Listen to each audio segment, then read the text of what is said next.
Gerą rytą visiems, čia laida apie technologijas NKTV. Ir jums turbūt jau gerai pažįstamas laidos vedėjas, aš Ernestas Janušas. Štai ką mūsų kolektyvas paruošė jums šiandien.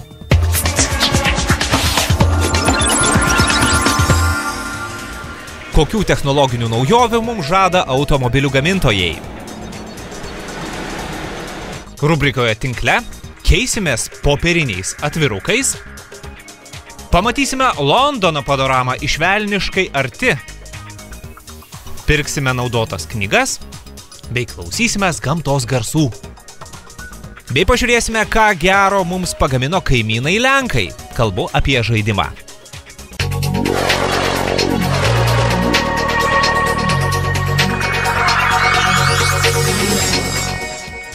Laidos pradžioje technologijų naujienos. Turbūt ne vienas laidos žiūrovas yra Gmailo naudotojas ir žino, kad Gmail'e galima kalbėtis balsu, tai yra naudotis Google Voice paslaugą. Tačiau atsirado naujiena susijusi su Google Voice. Dabar šiuos pokalbius galima įrašyti, tai reikia paspausti naujai atsiradusi įrašymo mygtuką ir pokalbis įrašomas. Tiesa, kol kas tai veikia tik su priimamais Google Voice skambučiais. Be to, abu pokalbio dalyviai perspėjami apie įrašymą, tad detektyvinių žaidimų realizuoti nepavyks. Internete pasklido gandai, kad jau balandžio mėnesį sulauksime naujos kompiuterio iPad versijos. Spėkite, kaip jį turėtų vadintis, ogi iPad 2. Tikslūs duomenys neaiškus, bet kalbama, kad antrame iPad'e bus net 2 vaizdo kameros. Viena fotografavimui, kita priekinėje dalyje vaizdo pokalbiams. Tuo tarpu dabartinis iPad'as pelnė nemažai kritikos už tai, jog kameros standartinėje komplektacijoje neturėjo nė vienos. Po paraliais, juk 21 amžius. Kas turėtų išlikti iš pirmojo iPad'o? Tai standartinis nesuderinamumas su flash technologija. Flashinių svetainių iPad'e ir toliau nematysite. Manau, kad jums teko girdėti, jog Izraelyje atlikti privalomosios karinės tarnybos yra kviečiami ne vien vyrukai, bet ir moteris. Tačiau pastaruoju metu atsirado vienas būdas, kaip jos gali išvengti tarnybos. Žydė atleidžiama nuo tarnybos, jeigu pasirodo, jog ji yra giliai tikinti. Šia išimtimi sėkmingai naudojosi ne vienas 100 pusėtinai religingų Izraelio gyventojų. Tačiau pabudo ir teisėsauga. Ji pranešė išaiškinusi net 1000 žydžių, kurios tik apsimetė esančios itin religingos, tuo tarpu laisvų laikų linksminosi, rašinėjo į Facebooką. Pastaroji sistema ir tapo įrodymų rinkimo priemonė. Štai viena iš išaiškintų sukčių rasta su nuotrauka, kurioje renkasi patiekalą iš nekošerinio meniu. Melagėlė. Virtualių sprendimų rinkoje Google mestelėjo akmenėlį į Microsoft'o daržą. Kompanija pristatė Microsoft Office biuro paketui skirtą priedą Google Cloud Connect. Jis leidžia dokumentus išsaugoti Google Apps aplinkoje. Atrodytų, kad taip viliojami konkurentų klientai.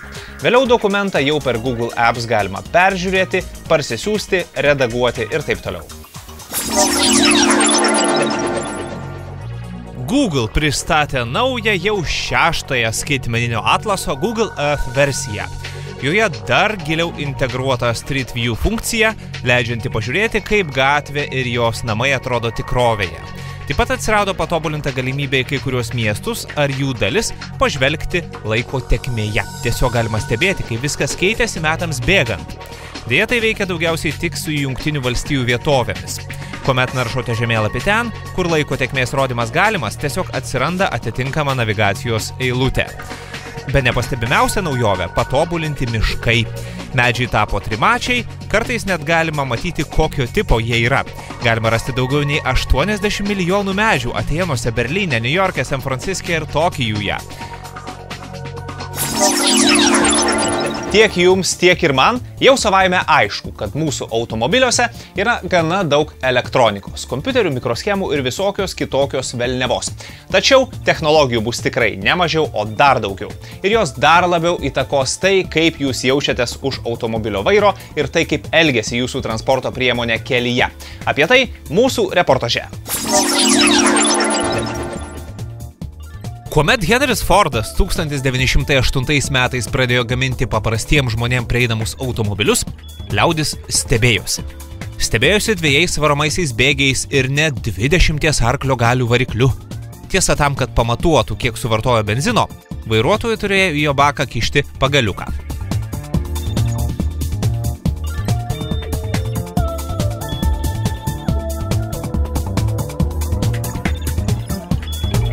Praėjus kiek daugiau nei 100 mečiui turime automobilius, kurių net nereikia vairuoti. Apie tai ir šiandienos tema, kaip technologijos keičia mūsų vairavimo įpročius. Šią vasarą viena rinkos tyrimų bendrovė apskaičiavo, kad internetą turinčių automobilių skaičius nuo 1 milijono pernai užaugs iki 6 milijonų 2017-aisiais. Šioje srityje gana toli yra pažengęs Fordas. Kai kuriuose jo modeliuose įdiegta sistema Microsoft Auto Platform. Ji leidžia į ją integruoti mobilųjį telefoną bei kalbėti ir rašyti laisvųjų rankų režimu. Taip pat galima prie sistemos prijungti MP3 grotuvą ir jį pilnai valdyti balsu. Galiausiai, nuo šios vasaros ši sistema leidžia naudotis ir įvairiomis aplikacijomis. Netrukus Fordas planuoja pristatyti galimybę į mašiną įdiegti USB modemą ir paversti jį bevėlio interneto zoną. Visiškai neseniai kompanija Google pranešė testuojantį automobilį, kuris pilnai vairuojamas autopiloto. Interneto gigantė tikina, kad tam tikromis aplinkybėmis kompiuteriai vairuoja geriau nei žmonės. Google teigimu, testų metu įvyko vos vienas nelaimingas įvykis, kurio kaltininkas buvo žmogus. Tiesa, pilnai autopiloto valdomų automobilių tikriausiai reikės palūkėti, tačiau galime pasidžiaugti bent tuo, kad kelios kompanijos, tarp kurių Toyota, Lexus, Ford, jau yra išleidusios automobilių seriją su automatiniu parkavimosi režimu.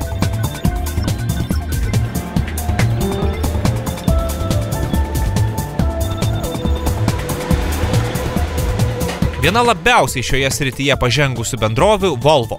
Jos patentuota City Safety Technology leidžia matuoti greitį ir atstumą tarp bet kurių kelyje esančių objektų, atpažinti keleivius bei kitus automobilius. Sistema realių laikų pateikia rekomendacijas vairuotojui pavojingose situacijose. Tuo tarpu Mercedes-Benz automobiliuose integruota saugumo sistema atpažįsta, kuomet vairuotojas ima snūduriuoti ir ima garsiai jį žadinti. Tiesa, kol kas neapsaugo nuo įsirėžimo į kitą automobilį. Tačiau esame tikri, kad tai tik laiko klausimas.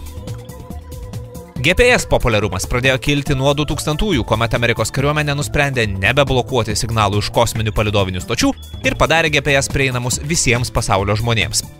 Tikriausiai nereikia įrodinėti, koks tai patogus dalykas vairuojant. O prie jo papildomai integravus saugumo funkcijas ir autopilotą turėtume tikrą svajonių automobilį.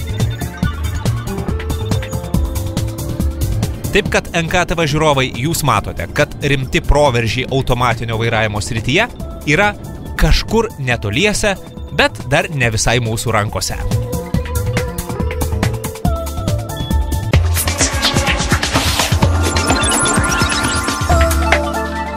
Rubrika Evoliucija pristato Asus. Su jumis rubrika Evoliucija. Šiomis dienomis nešiojamų kompiuterių mažai ką nustebinsi, tačiau šie patogūs daikčiukai ne visada buvo tokie kaip dabar. 1981 metais išleistas Osborne 1 buvo pirmasis didžiosioms masėms prieinamas nešiojamas kompiuteris. Tai buvo revoliucija. Nors Osborne 1 buvo kiek didesnis už siuvimo mašiną, jį buvo galima pasimti su savimi net į lėktuvus. Šis kompiuteris turėjo 4 MHz procesorių, 64 KB atminties, o svėrė tik 11 kg. Baterijos, aišku, jis neturėjo. Vėliau nešiojami kompiuteriai patobulėjo.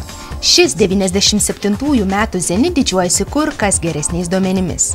133 MHz procesoriumi bei 500 MB atmintimi.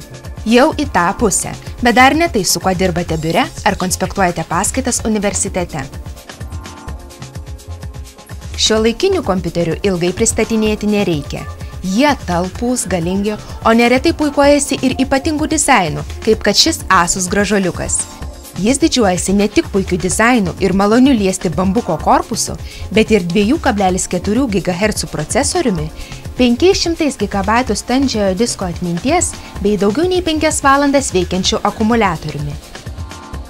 Nemažas pokytis palyginus su pirmaisiais, ar ne? Ar žinai, kelintais metais atsirado pirmasis mobilusis telefonas? Ar jis buvo didesnis už dabartinius nešiojamus kompiuterius? Tai galėsi sužinoti kitą savaitę.